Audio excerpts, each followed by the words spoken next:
और चिल्लाते क्यों आप इतना यार? Why do you keep on shouting? आपको लगता है चिल्लाने से सब बातें सुनी जाती है? किसी को डैडी बना देते हो, किसी को, भाई आपको अपने बाप बदलने, आप बदलते रहो भैया, और किसी को शौक नहीं है ना। वो पाकिस्तान के टीवी चैनल देखते हैं, हमारे तो पड़ोस में पाकिस्तानी बैठे हंसते हैं आप पे, सीरियसली। वो पाक डालो, कराची को फूक डालो, बस आप video message straight up. Major Gaurav Arya के लिए रिटायर्ड, RET ब्रैकेट में। आप 5 साल फौज में रहे हैं, उसके बाद आपने फौज छोड़ दी, MBA करी, कॉर्पोरेट में गए, सब जगह करा आपने। उसके बाद आप डिफेंस एनालिस्ट बन गए। मेरा बैकग्राउंड आप थोड़ा सुन लो, इससे पहले कि आप उछल कूद मचाना शुरू कर दो जैसे आप स्टूडियो में मचाते हो। मैं 32 साल इंडियन एयरफोर्स की छत्र छाया में बड़ा हुआ हूँ। मेरे फादर इंडियन एयरफोर्स में पायलट थे। 62, 65, 71 तीनों जंग उन्होंने लड़ी है। मैं बचपन से वॉर स्टोरी सुनते आ रहा हूँ, बचपन से। मैं खुद एयरफोर्स स्कूल सुब्रोटो पार्क का हूँ, दिल्ली का, उधर का एलुमनाई हूँ। आप इंडिया के टॉप मोस्ट कॉलेज के एलुमनाई हो, सेंट स्टीफेंस कॉलेज के, राइट? सेंट स्टीफेंस कॉलेज की जो सभ्यता है और जो वहां सिखाया जाता है, मुझे आप में कहीं भी रिफ्लेक्शन नजर नहीं आता। प्राइम मिनिस्टर साहब हर एक कंट्री में फोन कर रहे हैं फॉर पीस, और आप स्टूडियो में बैठ के कितनी बारी तो आपने कराची फूंक दिया, कितनी बारी आपने लाहौर फूंक दिया, और अब आप बोल रहे हो कि इसराइल को कि आप उनको भी फूंक दो, आप बम गिरा दो। आपको एक बात बताऊं, अगर आप इतने बड़े डिफेंस एनालिस्ट हो, मैंने आपको कभी भी इजरायली टीवी पे नहीं देखा है, मैंने आपको कोई भी वेस्टर्न मीडिया के टीवी पे नहीं देखा है जहां आपको इनवाइट किया हो डिबेट पे, जो आप लोग डिबेट करते हो रिपब्लिक टीवी पे। देखिए, अभी दुनिया में पीस की जरूरत है, आप जैसे लोगों की जरूरत नहीं है। आप जैसे लोग आज की तारीख में, मुझे कहना नहीं चाहिए, they have become a devil in this world. You want bloodshed, you need to see blood. मुझे समझ नहीं आता कि आप इतना आतंक को स्प्रेड करने के लिए इतना ज्यादा एक्साइटेड क्यों हो जाते हो कि आतंक को स्प्रेड किया जाए। Why is that? I don't understand. Prime minister साहब खुद डोनाल्ड ट्रंप से बात कर रहे हैं और रिक्वेस्ट कर रहे हैं to peace. You are totally going away from that in direction जिसके लिए इंडिया फेमस है, पीस के लिए, मोहब्बत के लिए। आपका क्या एजेंडा है मुझे नहीं पता, मगर ये सब करने से आपको राज्यसभा सीट नहीं मिलेगी, आई गारंटी यू।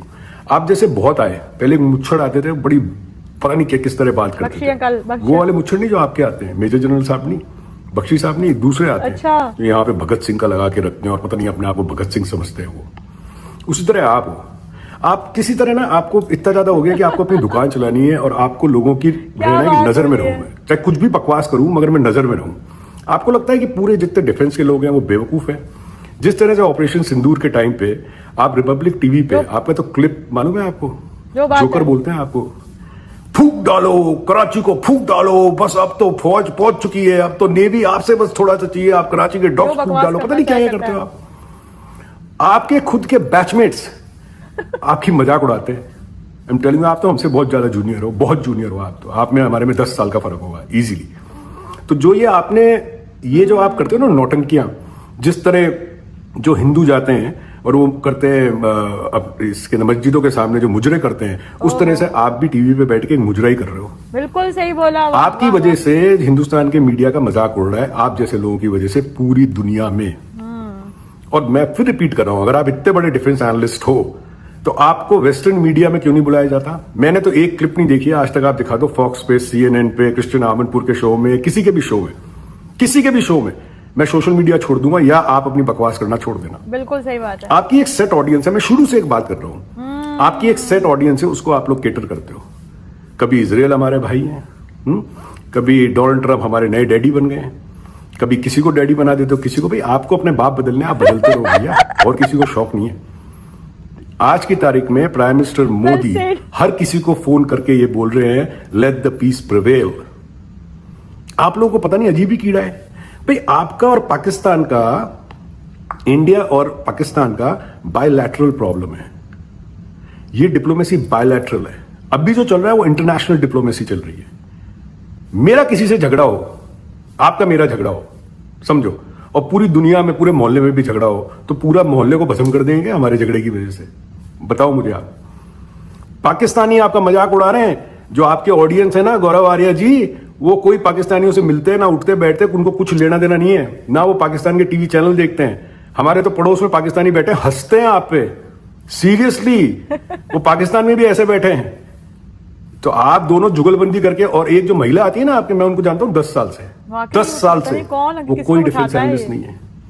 जो पाकिस्तान से महिला आती हैं, मेरी अच्छी दोस्त है वो कोई डिफेंस में कोई लेना देना नहीं है।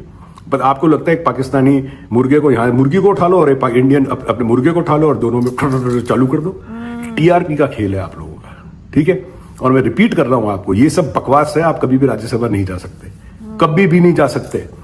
आपका भी इस्तेमाल होगा, आपको इस्तेमाल करके छोड़ दिया जाएगा।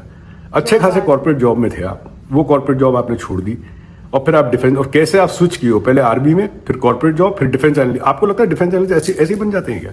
4 किताबें पढ़ ली, आप डिफेंस एनालिस्ट बन गए।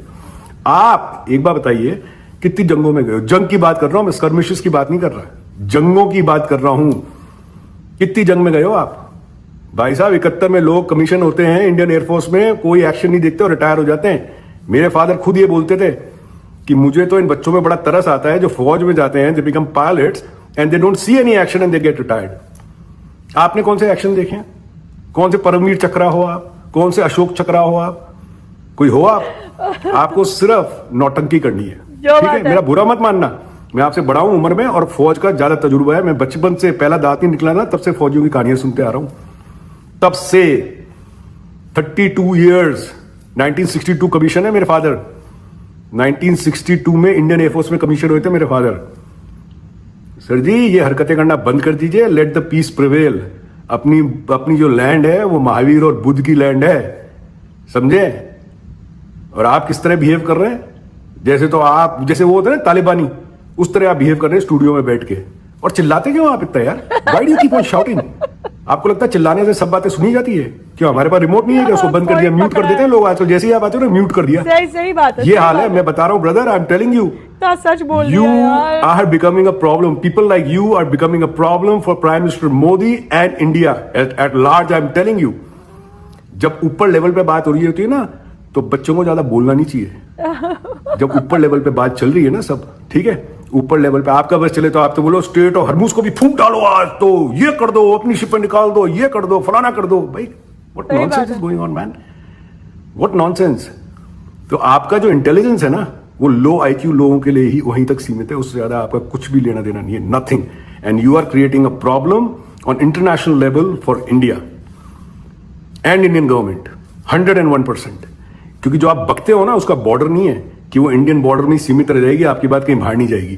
सही बात है। आज तक हंसी आती है यार, कपिल शर्मा का शो नहीं आता है ना, हम आपका वो क्लिप देख लेते हैं जिसमें आप फूकने की बात कर रहे हो, कराची फूक दो, ये फूक दो, फूक दिया। Oh God! आप क्या फूक रहे हो आजकल, ये बताओ मुझे। पता नहीं क्या फूकता है। क्या फूक रहे हो, कुछ बताओ चक्कर क्या भैया, है? तुम क्या फूकते हो? तो भाई साहब calm down, Calm down. okay? Calm down. The poor are going to become more poor and rich are going to become more richer because of this nonsense.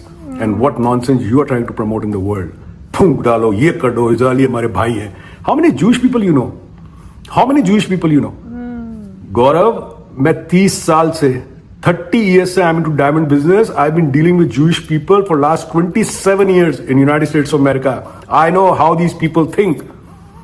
I know how these people operate. You don't have a, मेरे मुंह से गाली निकल जाएगी, रहने दीजिए अभी, ठीक है ना। You don't have any clue, kid. You don't have any clue how they operate. कितने शबात में गए हो आप, कितने सिनेगॉग्स में गए हो आप, कहाँ कितने लोगों को जानते हो आप? पूरा न्यूयॉर्क डायमंड मार्केट भरा पड़ा है। 47 street between 5th and 6th आ जाओ, पूरा न्यूयॉर्क में डायमंड मार्केट भरा पड़ा है जूस। और वहां पे जो बैठे हैं ना, वहां पे जो गुजराती बैठे हैं, नेमिंग अंडरलाइनिंग गुजराती जो वहां पे बैठे हैं, उनको जाके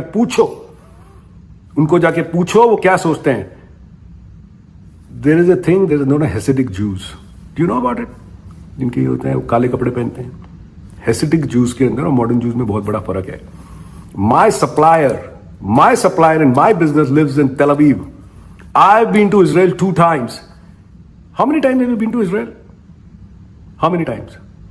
So stop your bullshit, man. Oh God, okay? Enough is enough. होगी इसकी। ये मुर्गों की लड़ाई है ना, ये बंद करिए। आप प्राइम मिनिस्टर साहब की बातों को ही डिमीन कर रहे हैं। You are going against India. The people will call you anti-national. You people will call you urban. Actually, you people are urban Naxal. जिन लोगों को लड़ाई झगड़ा, ये खून खराबा, ये सब पसंद आता है, वही तो अर्बन नक्सल है। जो आप लोग ब्रांडिंग करते थे ना, exactly you are doing anti national activities. You are, because you going against the, जो भी पॉलिसी है प्राइम मिनिस्टर मोदी की, उनके अगेंस्ट जा रहे हो आप। You are going against the government of India, so you are anti national and you are doing it for few dollars. Joe Nothing Biden. more than that. Yeah. Okay, so just calm down, bugger. Just calm down. In America, in army, they say, "Chap, just calm down." Okay, Jai Hind. मैं कहती हूँ इस बंदे ने असली औकात बताई है गोरा वारिया को। मैं मिस करती थी कि भाई इसने इतनी बातें की हैं, कराची को फूंक दो, पाकिस्तान को फूंक दो, फलाने को फूंक दो, ढिमके को फूंक दो, बल्कि फूंक दिया भी।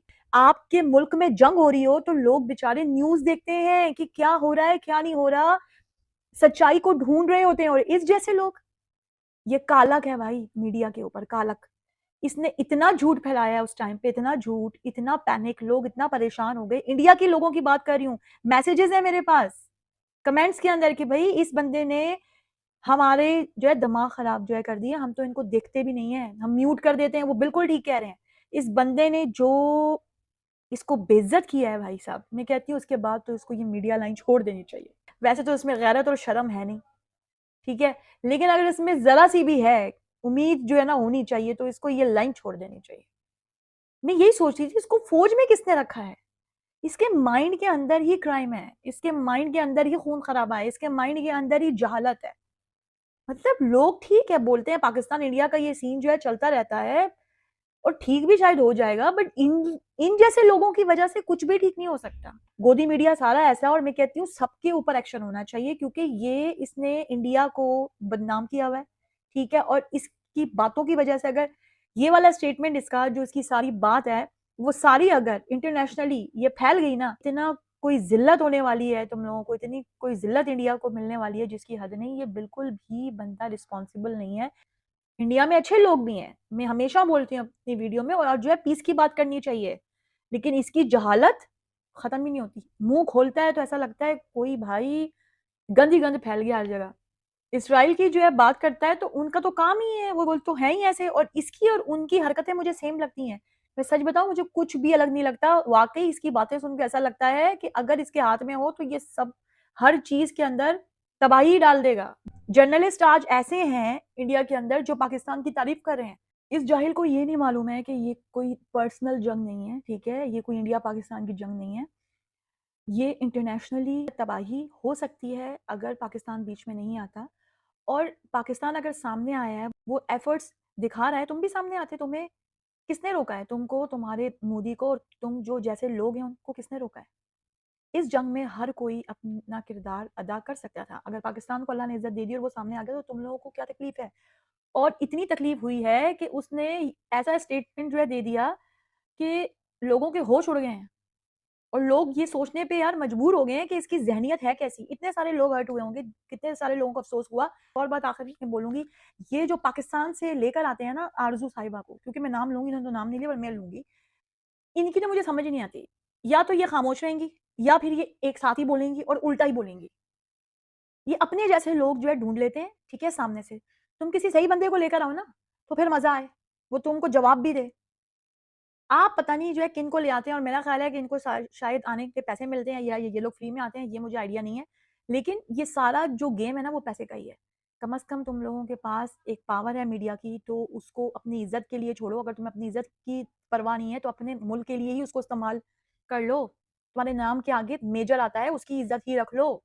तो मैं ये बात हमेशा कहती हूँ कि जो शख्स अपने मुल्क का नहीं हो सकता, अपनी मिट्टी का नहीं हो सकता, वो शख्स फिर जो है कैसा होगा, वो फिर ऐसा ही होता है। की वीडियो देख के बहुत मज़ा आया मुझे, और बड़ी खुशी हुई कि यार कोई तो बोला। तो थैंक गॉड कि ऐसे लोग हैं जिन्होंने इसको शट अप खोल दिया, ठीक है? तो दोबारा मिलती हूँ जी, अपना बहुत सारा ख्याल रखिएगा। अल्लाह हाफ़िज़। पाकिस्तान ज़िंदाबाद।